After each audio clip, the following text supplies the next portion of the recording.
The production of giant octopuses, which is a local specialty from the nation's East Coast region, is on the decrease.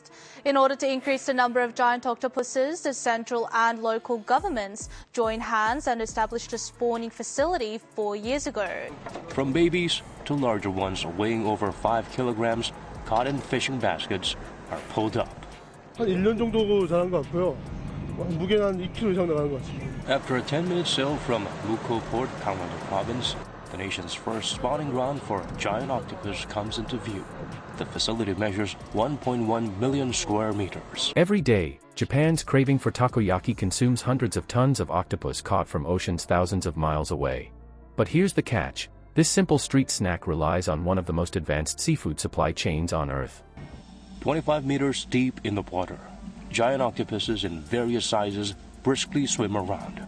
Around 10 of them, weighing over 15 kilograms, are seen in a pod-shaped structure installed for spawning. Encouraged by the better-than-expected outcomes of the giant octopus restoration project, the government plans to build more spawning facilities in 2 East Coast regions starting this year. Launched in 2015, the project to establish a giant octopus spawning ground in the East Sea will be completed before the year is up. From frozen containers crossing the globe to factories slicing 50,000 perfect cubes per hour, what does it take to fill one takoyaki ball? Stay with me, because once you see this full journey, you'll never look at octopus the same way again. Quick favor before we move on. If you appreciate this content, consider giving this video a like and subscribing to the channel. Believe it or not, more than 92% of viewers haven't subscribed yet. It's free and only takes a second, but it means the world to us. So did you subscribe already? Great, thank you so much for your support. Now back to the video. It goes back, I don't know, 40. So in Japan, every street you go to, there's going to be, especially in the Kansai region, there's going to be stalls all over the place, selling this stuff. So what makes a good takoyaki? Like when you take one out, like? Just keeps its shape. It's nice round ball. How do you know when it's done? Usually by color. Big old grills like these, like way bigger. And just constantly making. And it's just, food on the go. Picture a row of vessels lit like floating towns in the middle of the night. Their glow spills over dark water off the coasts of Africa and South America, where crews haul octopus from the deep to satisfy a single craving far away in Osaka. The scene looks isolated, but every net thrown overseas is a first step toward fueling one city's street food stalls. It's a direct line from one tide to another, and it starts here in the black water hours before dawn. Now think about the distance that catch will travel. They arrived around 2 years ago, fishermen believe, because of climate change and warmer temperatures. It's not yet known how long they'll stay, but every day, more of their eggs are being spotted in the water. Usually, baby octopus can't survive cold winters, but they did last year. The explosion is super crabbers, the other fisheries that are working in the area, bottom trawls, dredgers. Another one is probably global warming or climate change. Crab doesn't like. Thousands of miles stand between these coastal waters and Japanese grills loaded with batter and savory steam. The ocean isn't just a backdrop here, it's the conveyor belt tying far-off shores to the appetite of an urban crowd. How does octopus pass through such a vast chain so quickly? That's the part that feels nearly impossible at first glance. What starts as a wild animal caught beneath a swell ends up as exact cubes within weeks, as if nature had been squared off for cooking. The trick is control at every step. On board the ships, octopus isn't packed in random piles. It's frozen down solid within hours, in containers that can hold 20 tons apiece. That fast freeze locks muscle tissue in place, keeping texture and flavor from slipping away during the long haul across seas. Think of it like putting a tide on pause, a way to keep one moment intact until it reaches another shore. Without this stage, the meat would soften, lose water, and never meet the standard set by Osaka's vendors. After 10 hours at sea, Alan Steer is bringing back his latest catch. Yeah, all the coloured empties, please, Alfs.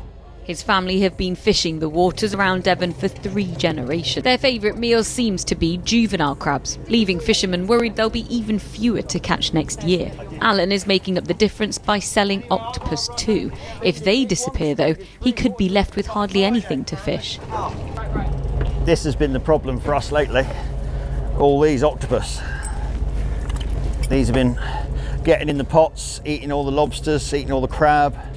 When those same blocks of frozen octopus finally reach port in Japan, the process flips direction. They aren't kept as stiff bricks for long. Instead, workers slide the thawed bodies back into artificial seawater tanks.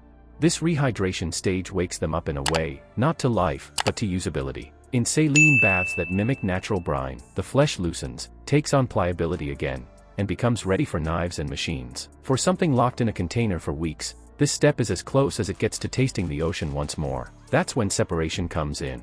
Crews begin sorting with purpose, not leaving chance to decide value. Small octopus, lighter in weight, head toward household markets where they'll be grilled whole or simmered in soups. So there's special sauce for it? Yeah, it's a takoyaki sauce. It's kind of like a Japanese style take on Worcestershire sauce. Large animals, with thick tentacles and more uniform meat, are claimed for takoyaki use. This matching of size to purpose shows a clear segmentation. Different catches have different worth once they hit the factory line. After sorting, attention shifts to the surface of the body. Jets of high-pressure water blast at the skin while whirlpools spin the octopus in controlled cycles. This phase is commonly called massaging, though it's less gentle than it sounds. The goal is to strip away mucus, grit, and residue while also softening tissue. Imagine a soft current repeatedly rubbing the same shell clean, but at industrial speed. By the end, each octopus looks brighter, smoother, and ready for the pot. Cooking is the next gate. Enormous tanks of boiling water receive hundreds of bodies at once. Timing is strict, enough heat to firm the muscle, not so much that the meat goes rubbery. As soon as the color shifts toward a pale pink tone, the batch is whisked out and dropped into chilled tanks for flash cooling. That cold shock halts cooking instantly.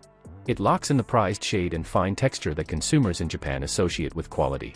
Here, biology is steered to match cultural expectation. From there, precision cutting takes over. Tentacles are loaded onto conveyor-fed machines calibrated to slice at perfect intervals.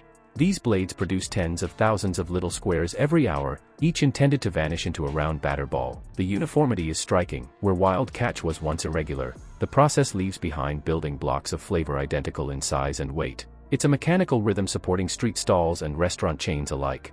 And remember, this entire stream feeds something that feels laid back, the sizzle of octopus biting into dough on a hot plate. The lights of Osaka, with their smoke-filled booths and lanterns over crowded alleys, all rely on this unseen rhythm of nets, tanks, boiling vats, and steel cutters. What looks casual on the surface depends on a factory world far removed from the city streets, and it's here that the cultural story truly begins. Every ball of takoyaki is more than a snack. It's the sum of oceans fished at midnight, the freezing and thawing of cargo, the sorting and cutting inside factories, and the care of generations keeping flavor consistent. One bite holds an entire network compressed into something small enough to eat in a single mouthful. Now a bigger question sits on the horizon. As demand grows, will takoyaki continue to rely on wild octopus, or will farms and substitutes step in to shape the flavor? Keep that in mind next time you eat, and subscribe to follow more hidden journeys behind everyday meals.